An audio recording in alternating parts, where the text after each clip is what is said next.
The world is changing. Inspiration is everywhere. It has never been so easy to connect, share, and bring people together. We're learning from others and finding the best in ourselves. Challenging our beliefs. Sharing our vulnerability. Overcoming our fears. Transforming ourselves so we can transform the world.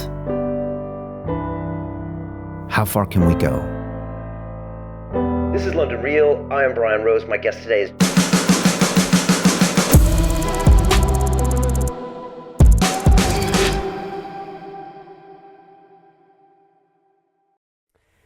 This is London Real. I am Brian Rose. My guest today is Andrew Bustamante, the decorated U.S. Air Force combat veteran, former CIA intelligence officer, author, and award-winning speaker.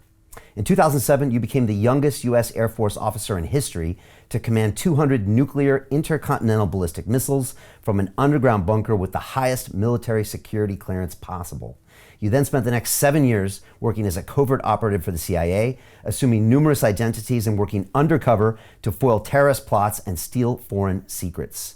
Today, you use the mental, physical, and social spy skills you learned at the CIA as a private intelligence consultant, and you believe that anyone is capable of mastering their mind, leveraging their talents, achieving their potential, and becoming a hero. All it takes is the right training and hard work. Andrew, welcome to London Real. Wow, Brian, you make me sound really cool. You are cool. I feel really good about myself right now. It's like my kids need to hear this. This is a technique the CIA probably uses, right, to lead people. But it's great to have you here. So much to talk about. I appreciate it. And I don't really know where to start. I was going to start off with like top 3 things happening in the world right now. I'm sure we're going to get into what's happening now nearby in Ukraine because you're a bit closer to the situation, what's going on with China, et cetera. But I thought I might actually start with the World Cup because the first match starts in a couple days and the whole world's watching. It's usually a time when people celebrate and look at this, except for this one's getting a little more criticism. And from you, from a geopolitical perspective, I'm curious, what do you see going on there? If there is anything going on there to kind of note of what's happening. Yeah, it's really interesting because the World Cup is it's in Qatar, correct? Yeah. And I remember when it was announced to be in Qatar, there was a little bit of a spike in attention because folks were like, how are you gonna host it in the Muslim world? How are you gonna host it in a Khaliji country, like an oil-rich country? There was a lot of questions when it first came out, and it's really fascinating. Football as it's properly known, soccer as it's known in the United States, is this phenomenon that is so important to most of the world and basically unknown in many ways to the United States, specifically where I'm from. So it's really hard to have a football conversation with anybody in the United States. And they most definitely don't realize that the World Cup is happening. It's happening in Qatar, and it's a big deal. The things to watch out for, I know some friends in the private intel world who are specifically focused on the security and the counter-terrorism aspects of hosting something in Qatar. You've got the Sunni-Shia issues with that. You've got the world politics issues with that. You've got geopolitics because who gets to play, who doesn't get to play. Does Qatar decide? Does FIFA decide? Do politicians decide? It's a challenging situation. But at the same time, the way I tend to look at any kind of sporting event is that sporting events are designed to be an escape from the noise, right? It's a chance for us to just put sportsmanship first instead of showmanship.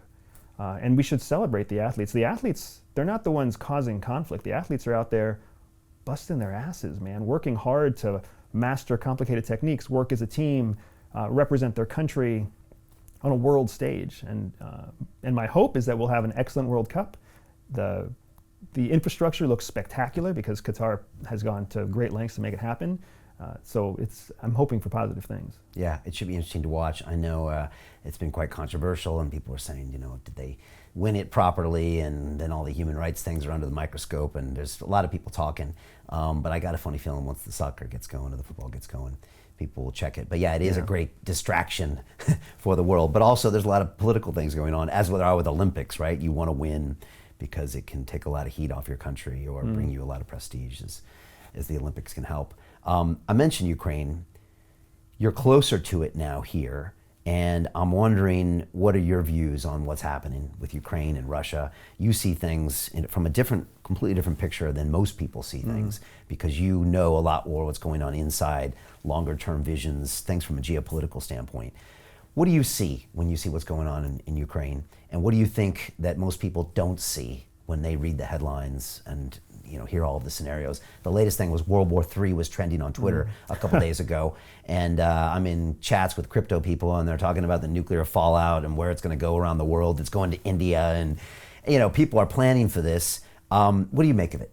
Yeah, being in Europe, being in the UK versus being in the United States, and while I am closer now physically, it still seems like in many ways the war is still very far from the everyday person's life. In the United States, we really don't feel the Ukraine conflict at all. The average American does not feel it at all. We have very little reliance on Russia for anything. If anything, our economy is benefiting from Europe's sanctions against Russia, because now that creates a vacuum of resources in Europe, and the most logical person for them to turn to, or the most logical country for them to turn to for that vacuum of resources is the United States. So we have increased supply routes for liquid natural gas. We've got increased supply routes for shipping weapons. We've got more and more reliable, or more and more people depending on us in Europe than we did prior to the 24th of February. Right. So in the United States, the war in Ukraine is a very good thing for the United States. And I think that's something that most people are either glazing over or outright ignoring, that there is really nothing but net benefit every day that this conflict lasts for the United States. I love how you just cut through and just say things like this, Andrew. I hadn't really thought of it that way, but like you said, it's so separated. I bet most people in America couldn't point out where it is on a map. Yeah. Right? And for them, it's so far over there, don't really know what's going on. No dependencies for natural gas, no real worries about Russia doing anything, no history of Russia ever coming through and wreaking havoc anywhere. If anything, Russia and the United States were allies during World War II. And that's another thing that people are missing. Russia hasn't changed much. They were the same country that in World War II fought for the Allied powers with one gun for every 2 soldiers. They were heroes. At one time in world history, the Russians were heroes. They would literally put a guy with a gun, and behind him would be a guy with no gun, and the guy with no gun's job was to pick up the gun when the dude with the gun died. They are very skilled at wars of attrition. They are very patient. They are built of a different type of culture when it comes to protracted long-term conflict, which is what Ukraine is. People keep thinking that Ukraine it's in multiple phases. When you look at conflict, all what's known as interstate conflict between 2 sovereign nations, interstate conflict is protracted. Look at what the United States did when it invaded Afghanistan. Look at what the United States did when it invaded Iraq. Look what happened when Russia invaded Georgia. Look what happened when Russia invades Ukraine, right? Conflicts take a long time. The first strategy was kind of a shock and awe strategy. It didn't work. It didn't work not just to the Russian surprise, but to NATO's surprise and the United States' surprise. I'm pretty sure Zelensky was surprised. There was a lot of people surprised by, wow, we just resisted their assault on Kiev, or Kyiv as they want to call it now, because it's the Ukrainian, right? The Ukrainian name of it. And why did that happen? Do we know? Why did it fail? Yeah. Strategically, so Putin became very good at a certain model of conflict. It worked in Georgia, it worked in Crimea, 2008, 2014, where he basically corrupted senior officials from inside. So then when Russia announced that they were coming in, those senior officials would bow immediately, right? It was an administrative takeover, very similar to what China did in Hong Kong in 2019. When the administrators subjugate themselves, then nobody else has a say. They didn't have that network in place in Ukraine. So and it's bigger, too. It's bigger than Crimea or Georgia. Correct. It's much bigger. But you also have this history of Ukraine's application process to NATO and NATO's relationship with Ukraine. Whenever people call this an unprovoked war, it's flat out wrong. It is absolutely a provoked war.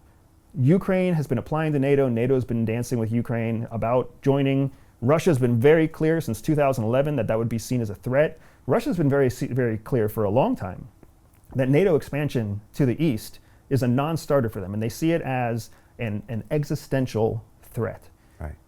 And they are technically correct. That it is, right? Correct. They are technically correct that at the beginning of NATO agreed that it would not move further east than what was at the time the Soviet Union. Right. But with the fall of the Soviet Union in 1991, now that changed the charter, right? So now, do they treat former Soviet states as Europe, or do they treat former Soviet states as the original terms? So it took them 6 years to decide. From 91 to 97 was this very confusing time where folks didn't know, like, what do we treat a former Soviet state as? And then Russia said, treat them as Soviet, and NATO said, well, we might see benefit if we see them as Europe. Right. And so then they started ultimately encroaching because Russia had less power then. So Estonia went and Lithuania went, and they started moving in a little. And Romania went, yep, Right, exactly Romania right. went, right. But Ukraine is the breadbasket of Russia. It's geopolitically very, very important. Correct. And besides the NATO application, I'm sure some of your former colleagues are out there as well, encroaching and doing all sorts of other things from economic means Yep. or other means that just make Russia feel insecure. Correct, and you're exactly right. It's the breadbasket of Russia. Russia as a country does not have the resources that it needs to sustain a first world population. Right. It has energy resources, but food resources, natural resources for construction, for lumber. It doesn't have the natural mineral deposits for gold, silver, coal. Any of the rare earths that it needs.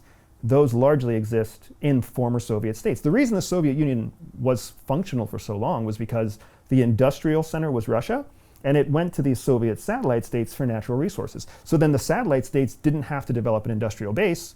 They just had to essentially be a source of natural resources. So there was a symbiotic relationship that was there until it all fell apart in 91. Okay. So now you really do have to think about, how is Russia going to survive without, it's not like the United States that has all of its natural resources there. It's not like the UK that has fantastic resources there. It's not like Southeast Asia with fantastic resources, right? It's mostly frozen tundra. Right.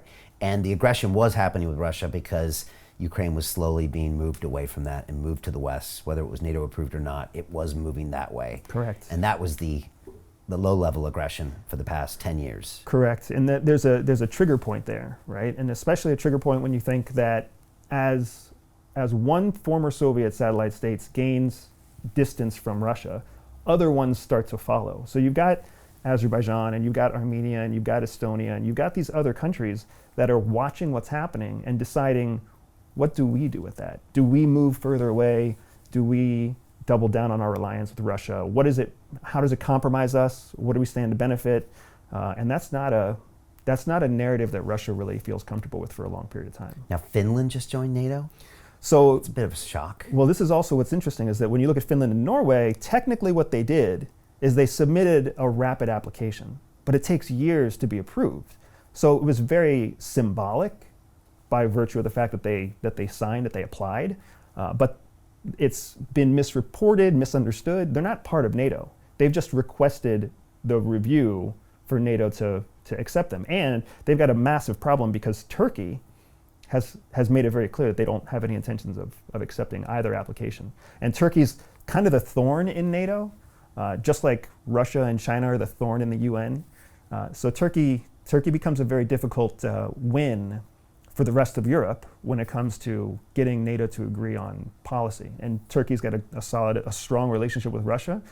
They've got a history of their own internal challenges that make their incentives quite different than what you would see from Poland or Germany and the UK. Right.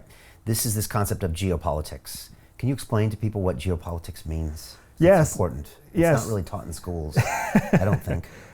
It's one of those things that makes its way into political science, and then the academic definition is different from the operational definition. So geopolitics is essentially the relationship between nation states as it relates to both their political endeavors and their geography, because the two play very different roles. You might be extremely aligned to another country on the other side of the world, geographically, that makes it very challenging for either of you to support each other. Politically, you can support each other, but geographically, you're kind of alone. We're seeing that especially now with the rise of China, because China and the US stand at polar opposite sides of the planet, but also polar opposite sides of the political spectrum. So when you take a country like Taiwan that sits very closely politically with the United States, but very close geographically to China, geopolitics become a very important thing. If you think, a Chinese warship can cross out of Southeast China and get to Taiwan in 45 minutes. Right. It takes the United States 12 hours to get to Taiwan in a high-speed airplane. It's no-brainer how fast something is going to fall apart, right? And geopolitics has to come to bear. How do they? And I want to get to China, but I want to finish up with Ukraine, Yeah, because yeah. we will get there. And also geopolitics. From the way I understand, I used to follow a group called Stratfor, which is out of Texas, and I think they kind of changed it. But I always said that the politics is almost defined by the geography, which I think a lot of people don't think about sometimes. Like the U.S. tries to export democracy to the world, but you might argue that certain geographic reasons will never support democracy. Correct. And this is my question maybe about Russia. Russia is this massive expanse of land, all this crazy geographies and resources. Does it need more of a dictatorship to even function? Is one of my questions. And then also in the long run, they literally cannot give up Ukraine or they fall. So thoughts on both? Yeah, you're right in a lot of ways. I have my father-in-law, who I will, to the day I die, I will love to disagree with everything he says, because he's my father-in-law. That's what you do with a father-in-law. You just disagree with them carte blanche. But I have to agree with him because he has this saying. He's a former Venezuelan. He's an American citizen who fled Venezuela and watches his country, which was a beautiful country in the 70s and is now a disaster, right? Just in a few decades. But he watches Venezuela and he sees what's happening in the US and he says, he is a believer that countries have the governments they deserve, right? A country gets the government it deserves, because Venezuela fell apart not because of politicians, but because of the people who supported those politicians. And that's just what happens. So whether it's democracy or dictatorship or authoritarianism, countries eventually get the country they deserve. So when you look at a place like Russia, especially when you look at what the United States learned in Gulf War I and Gulf War II, they learned that democracy was not going to be easy to export to Iraq. It may not ever take. And that with a strongman leader in Iraq at the end of Gulf War I, there was benefit to national security interests in the United States. And that's what people always take for granted, because the narrative of protecting democracy is such a nice narrative, right? People don't realize that protecting democracy is not what we're actually doing. Ukraine is not a democracy. Ukraine was not a democracy prior to February 24th. That's not my opinion. That's studies and research done by the Freedom House empirically gave them a 3.8 out of 10 score in terms of democracy. It was a corrupt, poor Russian satellite state trying to decide what it wanted to be next, because just like you're saying, Russia it lends itself towards authoritarianism. It doesn't lend. To have a functioning democracy, you need to have a very educated foundational base of voters. You need to have technology and industry in place to be able to positively represent and secure their ability to vote. If you don't have that, you can't have a truly representative democracy. So it takes time to develop that, right? In the United States, as much as we love to talk about how awesome our democracy is, we were founded on the principle of you didn't get a vote unless you were a white man with property. That's how we were that's the birthplace of our democracy, right? Race and financial soundness or financial well-being. Because the idea was, and democracy is always founded on the idea, that you need to be invested in the success of your country for democracy to work. If you're not fully invested in the success of your country, then democracy is bound to fall apart. When you're so poor you can't make survival happen, like places in East Asia, like places in Russia, like places in Eastern Europe. When you're so poor that you're totally ambivalent to what happens in government. You're uneducated. You don't understand the things that they're talking about. You don't have the technology to be able to track or keep up with what's happening. That's ignorance, that's a lack of education, that's a lack of resources. That's not the kind of person that can represent a democracy effectively. It's not. Okay. And that's what you see happen in Venezuela. And so in America, we're kind of the do-gooders exporting our perfect system to the world, kind of like probably the Catholic Church used to do when they went into Correct. South America, saying we're just going to make all these people better like us, but we're not being very realistic about what's going on, or maybe even looking at our own system as well. It's not necessarily the right system for every place at this point in time. Right. That's a big thing to say. Most people in America would have a problem with that. Yeah, most people in America do have a problem with that, but that doesn't make it any less true. Yeah. Right? And you're right. We struggle a lot with, especially the United States, we struggle a lot with the fact that we don't live a representative life compared to the other humans in our species around the world. Right. We don't. Our per capita income is like 400 times what the average poverty-stricken African or Southeast Asian earns. Like, we are so far removed from real life that we don't recognize that our American existence is not representative of real life. And as I walk through London, I see the same thing, right? We're so far removed with our designer clothes and with our outstanding public transport, law and order when people cross the street. That's not how the world works. Right. And That's how first world works. Right, and yet we project everything on that rest of the world. We assume they make decisions the same way we do, and then we're confused when these things happen that we don't understand. Correct. Okay, and part of that is playing out right now in Ukraine and Russia.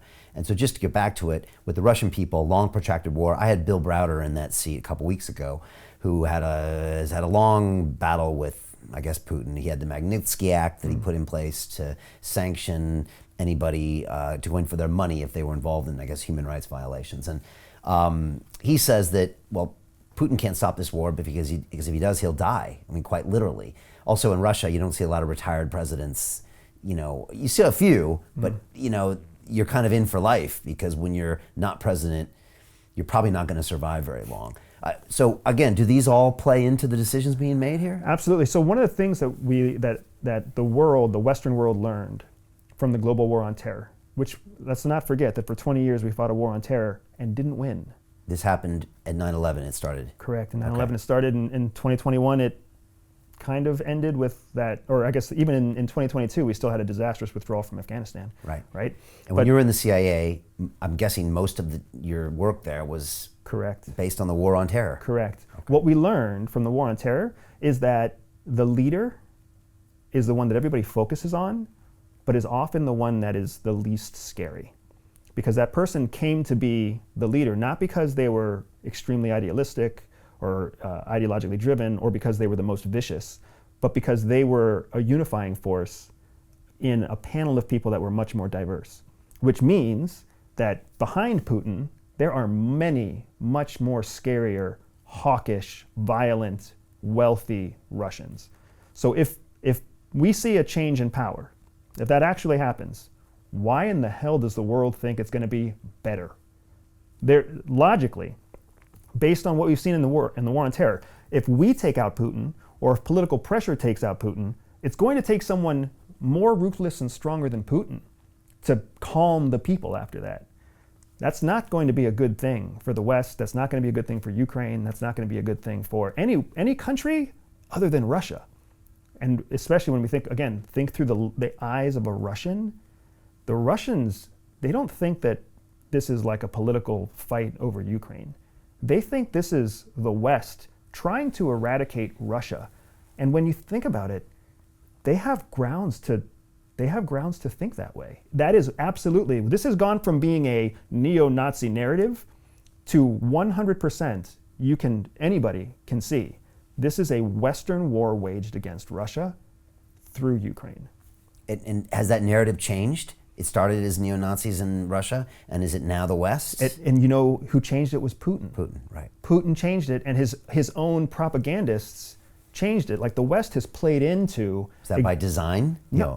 Maybe it was by design. I mean, the guy's a very skilled former KGB officer, right? But the point is...